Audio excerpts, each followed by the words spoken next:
Hello po mga kapraps. Pupuntahan po natin ngayon ng isang property na for sale dito po sa bayan ng Pila, Laguna. Ito pong direksyon na ito ay papunta sa main road, cemented road ng barangay. Tapos ito naman pong dadaanan natin. Ito yung kalsada papasok dito sa property mga kapraps. So kasyang-kasya po dito ang inyong sasakyan. And malawak po ito mga kapraps. Ang property na i-offer ko sa inyo ngayon ay isang farmhouse dito po sa Pila, Laguna. Nandito po tayo dadaan. Ito po yung dadaanan natin papunta doon sa property.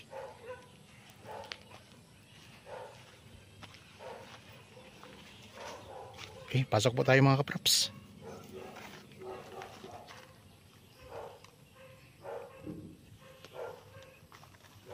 So yun mga kapraps, nasa 4 meters ang lapad nitong dinadaanan natin ngayon. So pasok na po yung sasakyan dito. Tapos mayroong bakod na bawat gilid ng dinadaanan natin. Kasi itong mga katabi ng property ay may mga farm din po yan mga kapraps. Ayun, yan, may mga farm din po yan. So magaganda po dito ang property sa Pila. Dito naman sa kabila, ayan, may mga farm tayo nakikita. Meron na ditong linya ng kuryente at saka tubig. So marami din pong mga tanim yung property na i-offer ko sa inyo ngayon mga kapraps. Alagang-alaga yung dadaanan dito papasok sa property mga kapraps. Itong dinadaanan natin ngayon ay ito yung daanan talaga ng mga property na magkakatabi dito mga kapraps. Bali yung i-offer ko sa inyo ay nasa bungad lang nitong kalsadang ito. Mga kapraps, mula doon sa gate papunta sa cemented road ay nasa 30 meters lang ang layo. So ito na po ang property mga kapraps. Ayan na po. Tara, pasok tayo. Yan. Dito mayroon ding dumadaan. May papasok din dito na property. Sa kabila. Ayan mga kapraps. So galing tayo doon kanina. Tara, pasok na tayo. Bali ito ay may palibot na bakod. Tapos mayroon ng gate na bakal. Ayan. Yung gate na bakal mga kapraps. Mayroon ng bakod sa palibot. At may mga tanim na mahogani. Ayan. May mahogani. Palibot na ng mahogani ano? Palibot na ng mahogani mga kapraps. Ayan, mula dito. Mula dito. Ito yung gate nila. Tapos may bakod na barbed wire sa palibot. At may mga tanim na mahogani sa palibot. Ito may puno ng durian. May mga langka ito eh. Tapos maraming puno ng niyog mga kapraps, mga lansones. So maraming tanim dito sa bandang harapan ng property. Tapos may mga saging din po. Yan, may mga lansones din dito. At ang lupa mga kapraps ay ano na siya, carabao grass na ang mga tanim.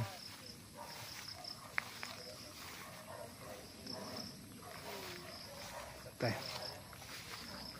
Yan, yun yung katabi yung property mga kapraps. Yun yung bakod. Palibot po yan, puro mahogani mga kapraps. So sa mahogani pa lang ay sulit na to. Yan, may guyabano. Hinog na yata itong guyabano. Oh. Hinog na. Guyabano. Ito, hinog na to. Yan, hinog na yan mga kapraps.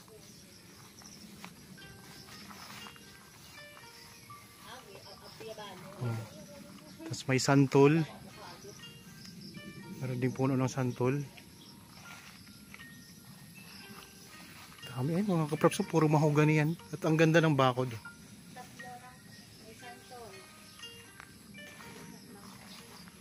Ito may langka sa harapan. Tapos mayroon kayong kubo dito sa gilid. May langka, may puno din ng langka yung kubo. Ang sukat nito mga kapraps ay 5,000 square meters. Ito ay titulado. Mayroon ng bahay sa loob ng property. Tapos mayroon itong isang kubo. Pwede pumasok dyan. Wala. So hindi tayo makakapasok sa loob ng bahay mga kapraps. Kaya ikutin lang muna natin to.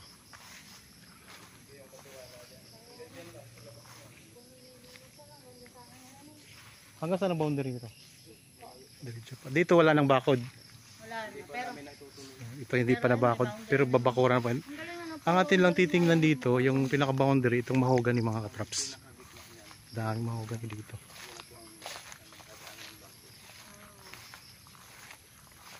Ganda. Patag na patag pati ang lupa, ano?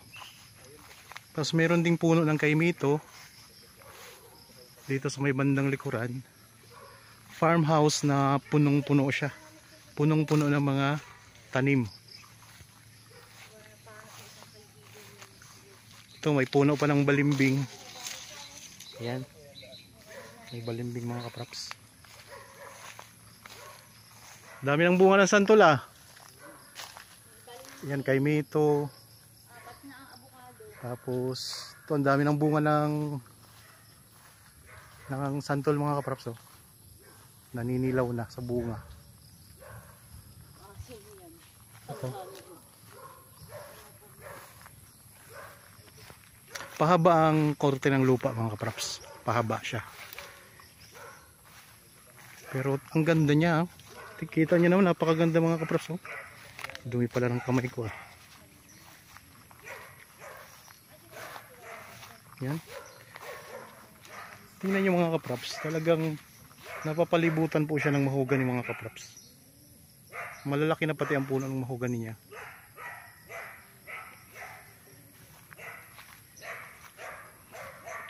So ang property na po na ito ay matatagpuan na nga natin sa bayan ng Pila, Laguna.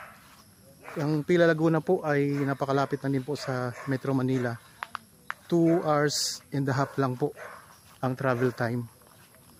Tapos maaaliwalas po ang klima dito, tahimik ang lugar. At marami pong mga magagandang property dito mga kapraps. Ito meron din silang mangustin. Meron mangustin mga kapraps. Ito.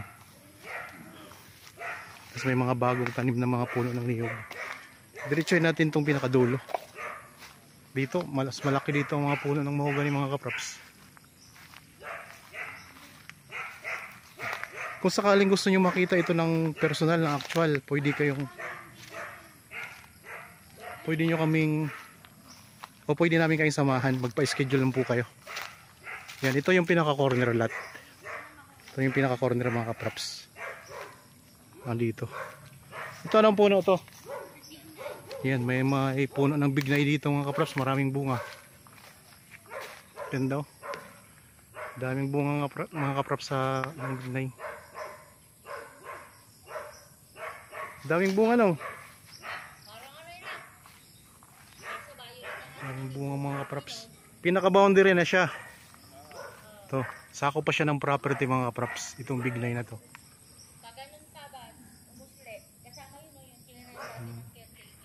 Yung kawayan kasama pa yan ano? Sa boundary na yung kawayan mga kapraps. Napakaraming mga tanim niya. Iba't ibang prutas. Tapos meron ding puno ng mangga yan ano? Yan may puno ng mangga pa.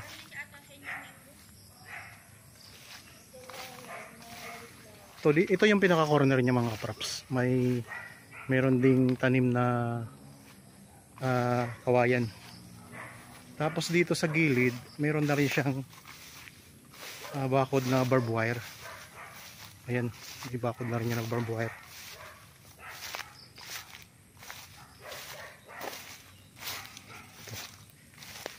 So palibot na siya ng bakod mga kapraps, maliban doon sa yung kanina na dinaanan natin na may mga palibot naman talaga siya ng puno ng mahogany mga kapraps. Tapos dito sa dulo mayroong kubo. Yan, may kubo po na maliit. Pero simentado siya. 5,000 square meters to mga kapraps. Kalahating hektarya ang sukat nito. Ito ay titled. Dito parang bumuka dito sa may likuran. Parang bumuka yung korte ng lupa. Yan mga mahogany pa rin yan mga kaprops.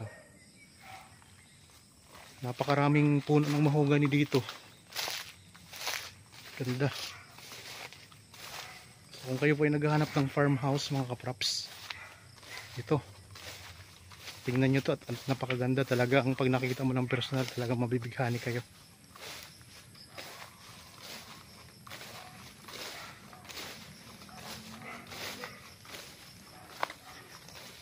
Balik tayo dito, punta tayo doon sa may bahay mga kapraps. So sayang lang po yung bahay, kasi natin mapasok yung loob, kaya sa labas lang tayo. Pakita ko lang sa iyo ang itsura, sa inyo ang itsura ng bahay.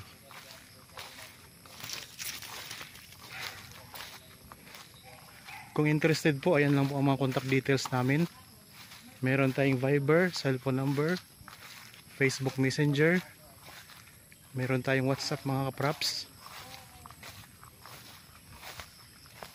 Sa mga OFW po nating nanonood ngayon, so pwede nyo kayo makontak sa WhatsApp at saka sa Viber mga kapraps.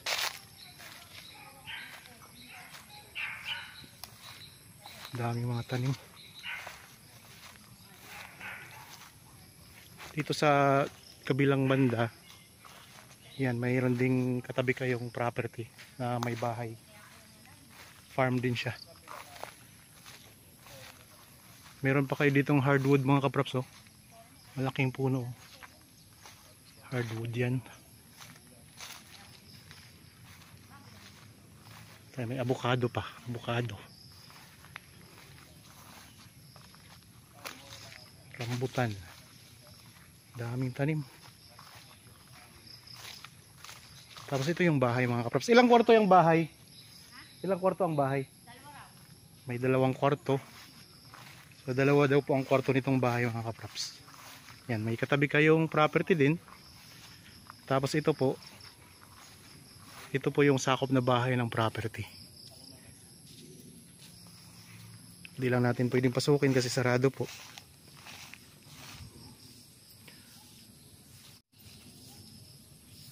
Tapos meron kayo ditong, ito ay anong tawag ditong puno na to? Hindi, ano yan, yung malaking bunga. Miracle fruit. Yun, miracle fruit. Ito, miracle fruit po yan. Tapos may, ano nga po ito? Yan, may katabing puno ng nara. Yung bahay mga kapraps.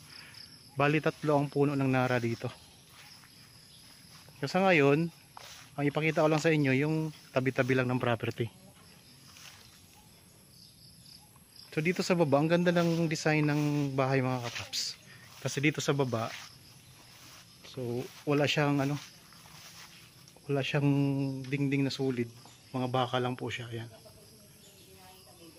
Pero fresh ang nito. Parang maaliwalas dito kapag tumambay ka dito mga kapraps sa baba.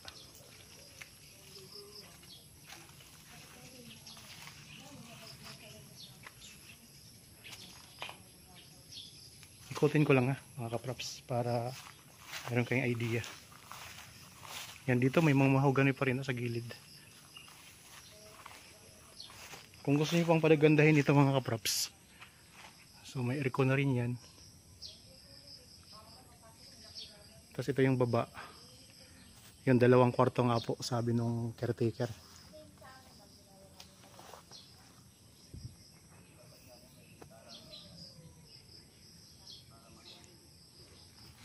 Okay, ikutin lang natin ang bahay. Yan, may mga halaman pa kayo dito. Ang presyo nito mga kapraps makikita nyo sa description box at sa title itong video. Yan, nandito tayo sa may likurang bahagi ng bahay. Meron din ditong tanim na puno ng mangga. Ayan. Tapos dito may suha. Meron na rin ditong solar mga kapraps. Ito yung likurang bahagi, gilid na bahagi ng bahay. So yun yung miracle fruit kanina.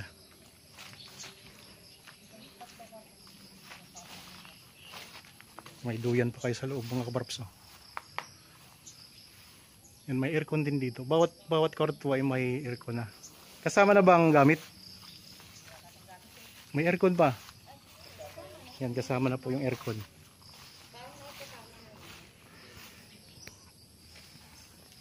Dami. Dami mga prutas mga kaprops. Ang ganda. Kung nais nyo po itong paspagandahin pa, pwedeng pwede yan mga kaprops. Meron ng linya ng kuryente at saka meron na ring linya ng tubig. Ito yung kubo mga kaprops. Malaki din to kahit kubo lang. Yari po siya sa kawayan, tapos ang bubong niya ay yero.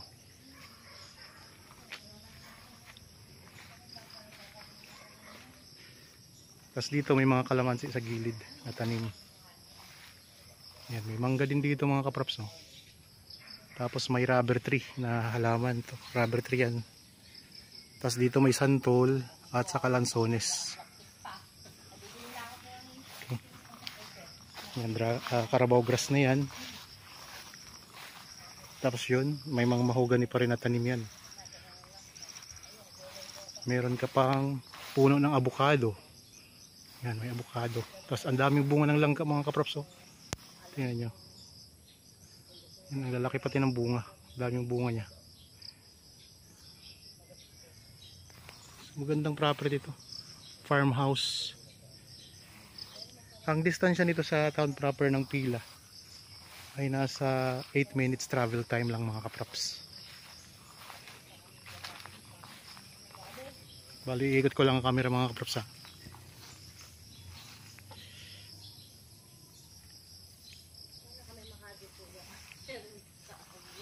Ikot ang camera.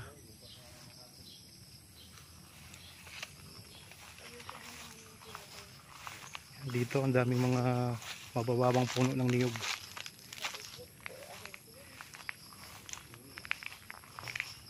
Yan, balik na tayo dito sa harapan mga kaprops. Gandang property itong in-offer ko sa inyo ngayon. Ganda.